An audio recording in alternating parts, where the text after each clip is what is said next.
Proud Family TV is a show that helps kids and parents grow together. Let's all go together.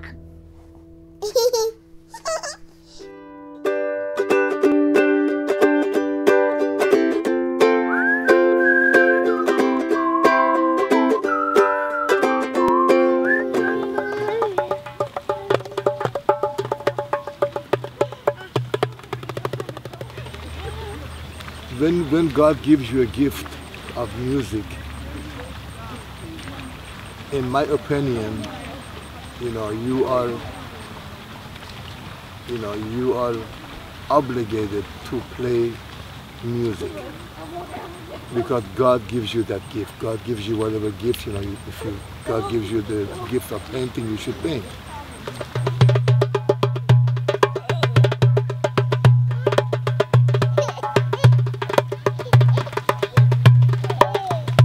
For the sun shines on earth all these years and does not tell to the earth, you owe me something.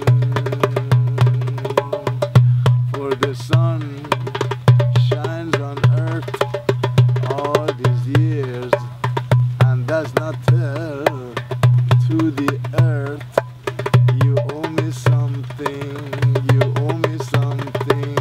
Love like that can bright up the whole sky. Love like that can bright up the whole sky. La la la la la, la la la la la, la la la la la, la la la la.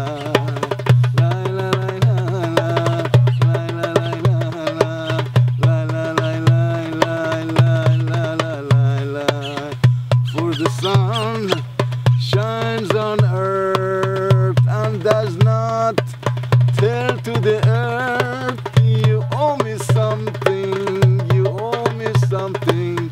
Love like that can bright up the whole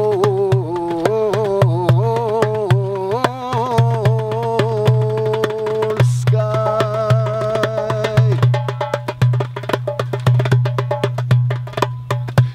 The sun shines on earth all these years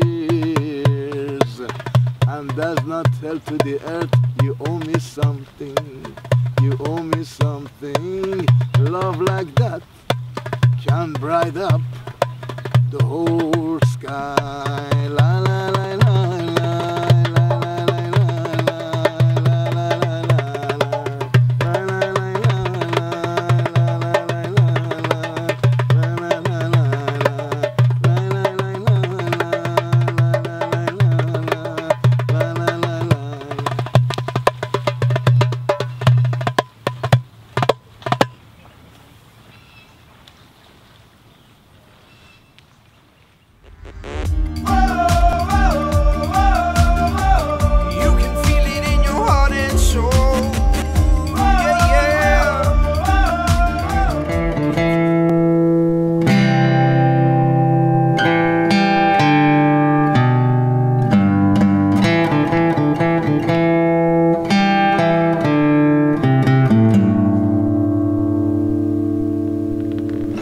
Mother Mary graces me with her presence, with her sensitivity. She loves me.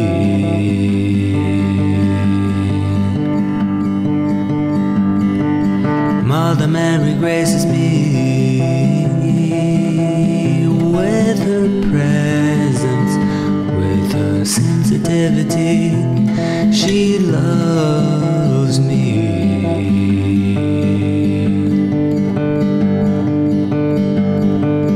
Mother Mary graces my family with sweet adoration, with deep contemplation.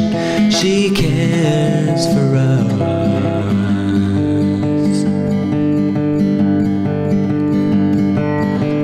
Mother Mary graces my family with sweet adoration, with deep contemplation. She cares for us.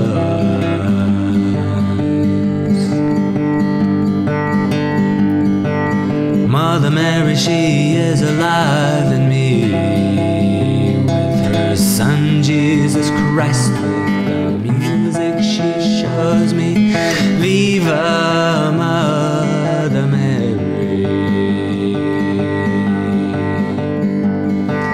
Mother Mary, she is alive in me, with her Son Jesus Christ, with the music she shows me. Viva Mother Mary.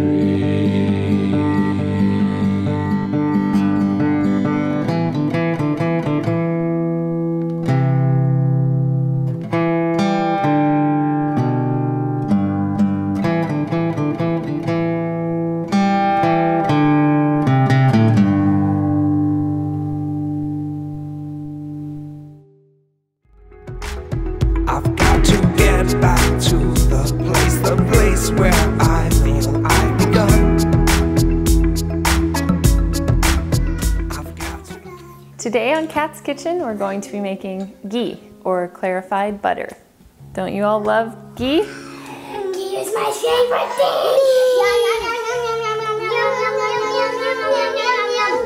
It's one of the staple foods in our house, used almost in every recipe when we bake. First, you need three cute kids to help you. And then you're gonna want, so this is 2 things of 8 ounces of unsalted butter. I like Kerrygold because it's from grass-fed cows, and you can find it almost anywhere. Sit down or get down? You can use ghee in any recipe just in substitution of butter or coconut oil. Some people have coconut allergies, so ghee is a good substitute. And it's good for lactose intolerant people. And I'll tell you why in a minute. So we're just gonna put that pot on the stove and turn the stove on to medium-high.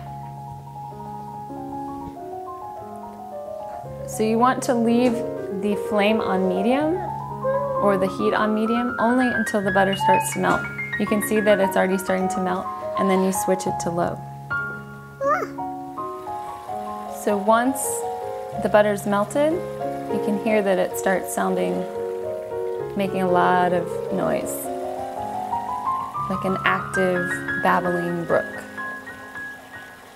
You want to make sure the temperature's on low, and then using a clean, dry spoon, metal spoon, you can stir the ghee every few minutes. It's important that the spoon is clean and dry because you don't want to get any water or bacteria into the ghee.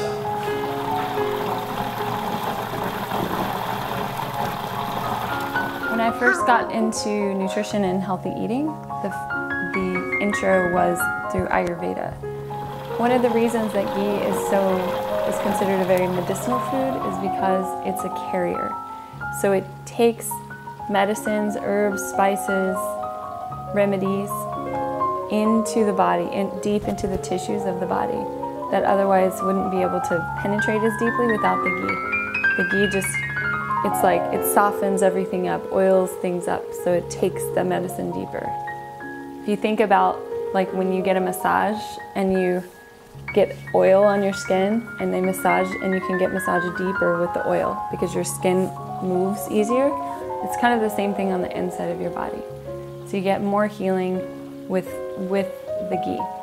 And ghee is clarified butter. So what we're doing in this process is removing the milk solids, the lactose, the milk sugars, and the milk solids from the butter. So then it's just it's clarified. It's just pure butter oil. And some people call it liquid gold. I like calling it that.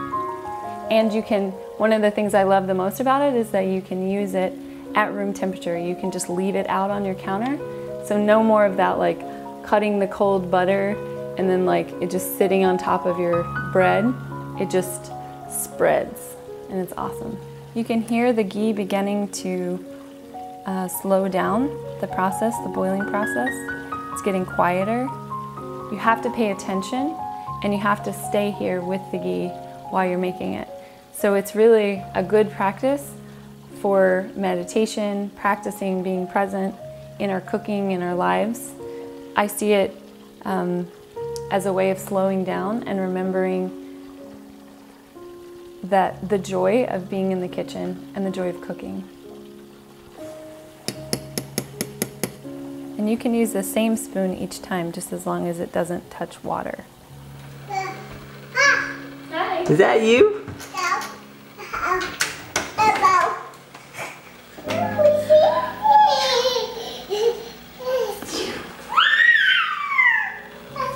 So this is almost done. It's really quiet. The kids are coming back in. It's still bubbling a little bit. It's making this kind of like sizzling sound, like and that's when you know it's almost done. And then I'm gonna just remove the ghee from the heat. I'm gonna put it over here on my little metal heating pad. And I'm just gonna let it rest for about 5 minutes before I pour it off. I love you, I never want you to die. So the container I'm pouring the ghee into, the finished product, keeps the air and moisture out. You could use just a regular glass jar also. And you can use cheesecloth or you can just use the strainer, but to make it extra pure, I'm gonna add another layer. And then I'm gonna take the ghee that's cooled for a few minutes and pour it into the pot. And now we're going to try some. So our ghee has solidified, you can see. Isn't that awesome? We're using, this is a local olive bread from Texas French Bread, a local restaurant here in Austin. We got this at that farmer's market the other day.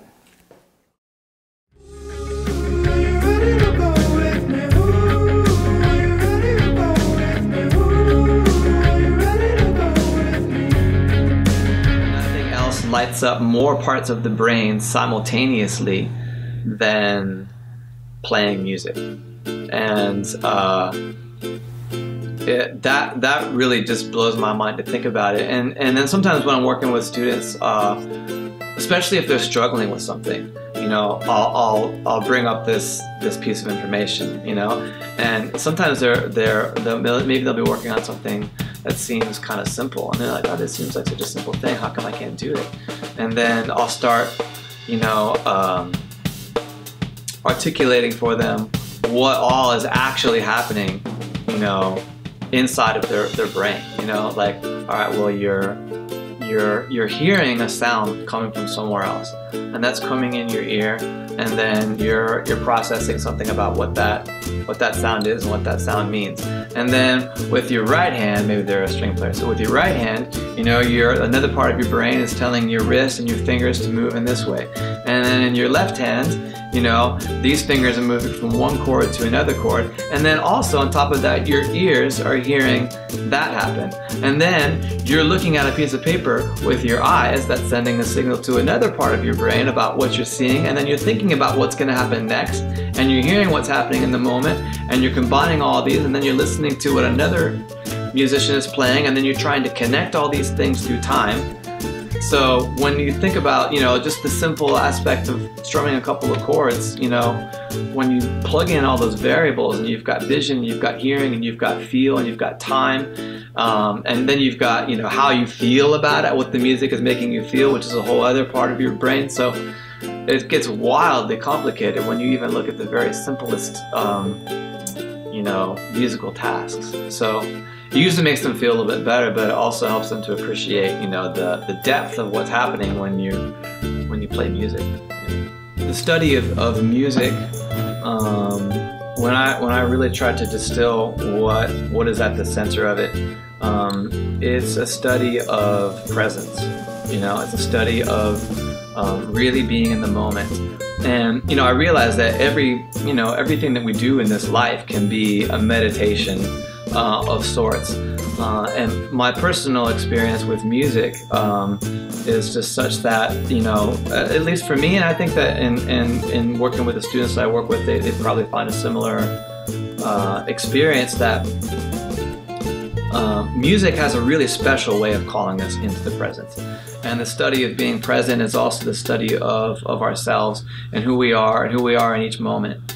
That is really at the core of it. And we bring who we are into the musical space, and the musical space also reveals new things to us about who we are. And then when you then incorporate that study of presence and that study of consciousness, and incorporate other people with that, then you have something even bigger. Then you have a study of community, you have the studies of leadership, negotiating with other people, having differences and ideas and different opinions and making them work. But everything, really leads to harmony, and leads to, the whole being greater than the sum of its parts.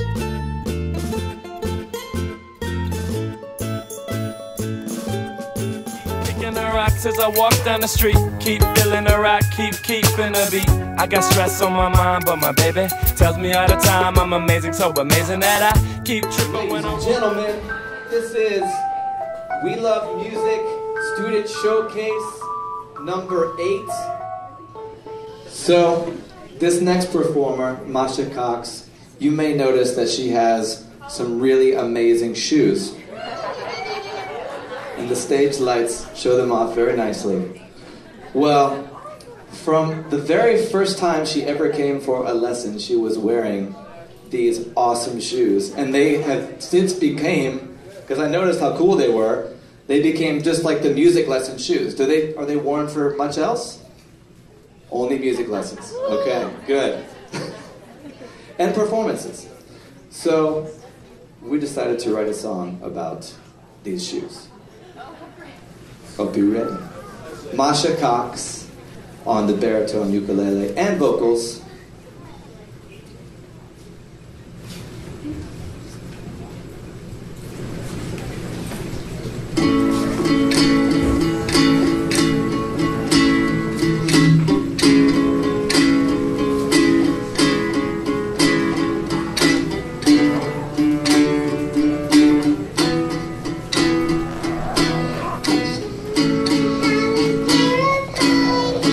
Shoes that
gentlemen, Masha Cox.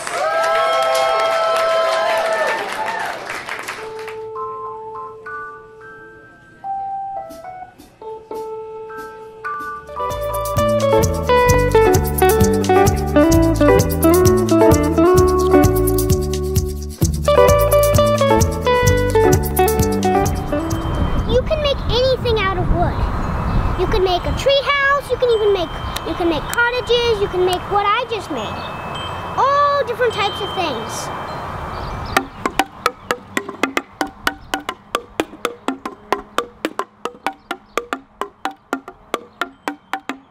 And if they're all different types of sizes, they make all different types of sounds. Just like a xylophone. I started out with these just on the ground. If they're in the air, they might make some more sound. So, like I told you, I put the big pieces of wood, and then it put air under them, so that it would make more sound. Now tell me about your tattoos while we're at it. Today I was coloring, and then I was like, maybe I could color on my skin, and then I started making these really cool designs on me, and now I pretended that this arm it controls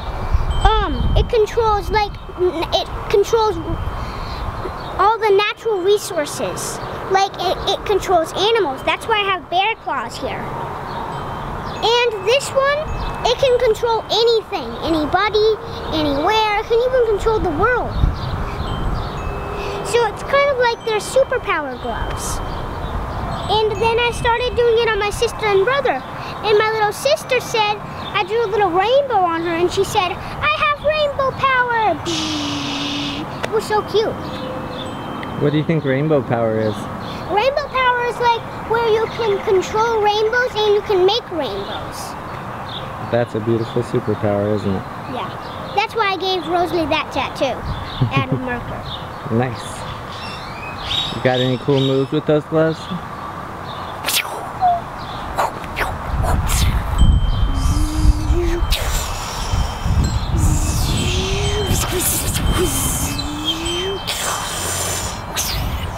And if I put them both together, they make love.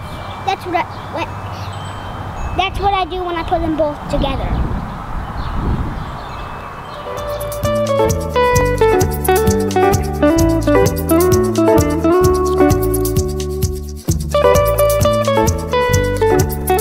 These words have become the words that I return to when I'm working. Find your voice. If I feel like what I'm doing has something to do with that, or helping someone else do that, then I think that I normally feel at home and at peace and like I'm where I need to be.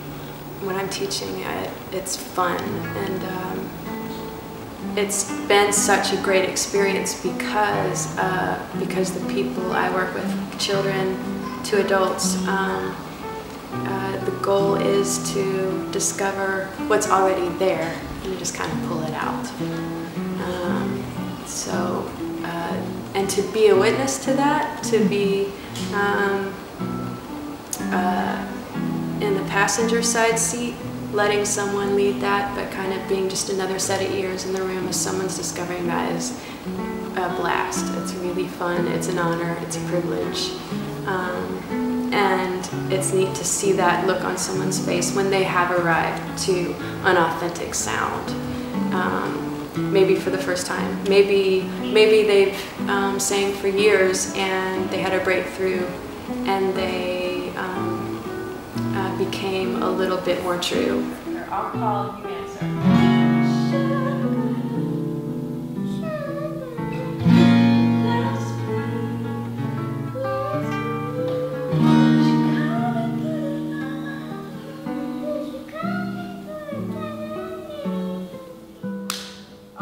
That's wonderful. That sounds great. Also, it's a practice. Singing is a practice. So it's neat to just work with people over a long amount of time and hear someone just grow and evolve and kind of blossom slowly as they train and do the work on their own. If you like our show, let us know.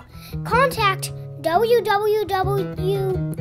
Good try. Contact us at www.wildfamily.tv. Okay.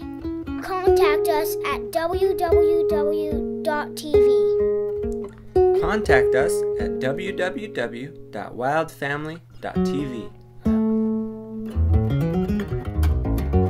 Thank you for watching our show. Tell your friends and visit us at wildfamily.tv. Have a good day. We all love you so much. My guy and my mom and two of my brother and my dad and me. We love you so much.